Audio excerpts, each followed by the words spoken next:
Hey everyone, it is the night before pizza making. And what do we do the night before pizza making? We make no knead pizza dough, except that I don't make it ever. My husband, Mike, does it, and so he's gonna tell us how to make no knead pizza dough.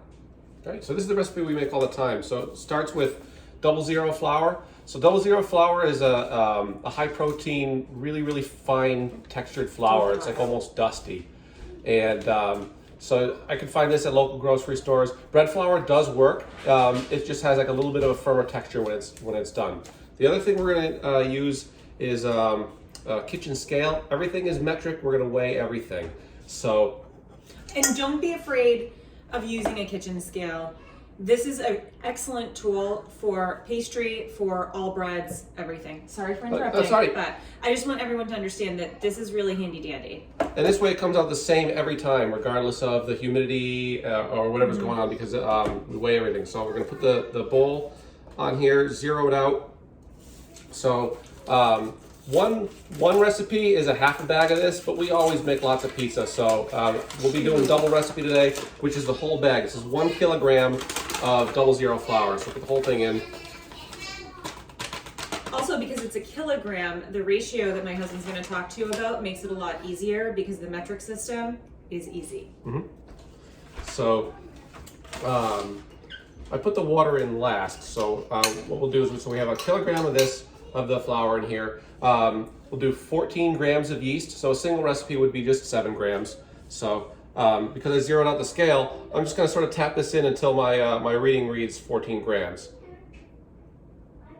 And we're just about there. Tap, tap, tap, tap, tap. All right, cool. So, and then the salt. Can you give me the Salt? Yeah. salt? Thank you. Thank you. So it'll be 32 grams of salt. So a single recipe, 16 grams. I know it seems like kind of a lot of salt, but salt is a huge flavor component of this. So if you don't put salt in your bread, it will taste like completely nothing and disgusting. So make sure you salt. So I just stirred it around a little bit to make it easier to incorporate later when we add the water. So I'm going to add 600 grams of water. So the ratio is 5 to 3 of flour to water. So whatever amount of dough you're going to make. So I've got a double recipe, 600 grams of water for a kilogram of flour.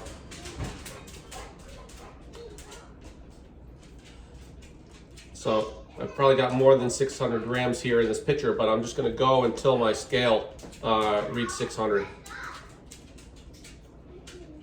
And I don't know if Mike mentioned, but he is pressing the tare button every single time he does an addition. So he is zeroing out the scale every single time. So he doesn't have to do the mental math of, okay, I added 6, then I added 14, then I did this. So, all right. All right. So now I'm going to start mixing it with a spoon to get it incorporated. Take it off the scale so I can kind of press down on here. So I'm just going to get it kind of mostly mixed with the spoon, and then I'm going to get in there with my hands and finish incorporating. So, yep, did wash my hands before this. So you don't need a mixer. Nope. You don't need to knead this. All you need to do is plan ahead for the night before. The 00 flour is available at a lot of different grocery stores. We're in New England. We've definitely seen it at Whole Foods. We've also seen it at Market Basket, I believe. Yeah, they carry it. So any right next to regular flour. Right next to, so any grocery store that's got a good variety of flours, you'll probably be able to find it. The reason for the 00 flour is that it's going to have actually a little bit more gluten to it, and so that's going to help develop a really good texture in your finished crust. So we are definitely not showing a gluten-free recipe. I don't have a good equivalency for gluten-free pizza, so you may want to look to somebody else for that.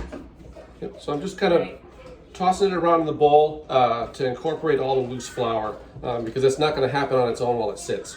So it may look like I'm eating it. I'm not really. I'm just sort of turning it over, incorporating the flour. And if you don't do that, then you end up with hard flour bits, and those don't cook up well in your pizza either. So live and learn. So yeah, once this is all incorporated, we let it sit for about 24 hours or so. At least, yeah. So the other thing about 00 flour is it's a long fermenting flour, so it's designed to do this. So what actually happens while it's fermenting, it's developing the glutens on its own, just while it sits on your counter and ferments. So it'll kind of puff up a bunch, and that takes the place of all the really hard kneading. Whereas, you know, if you were trying to make dough in a hurry, we'd be really pulling and going at this for about, you know, 10-15 minutes by hand. We'd use the mixer. If we were doing rush dough, and another time we'll show you how to do dough in an hour, this tastes better to me. And it also has the most consistent results for baking. So yeah, that's pretty much it. It's just this shaggy looking lump here. And then, it's all incorporated, and we'll just stretch some plastic over it and let it sit. All right.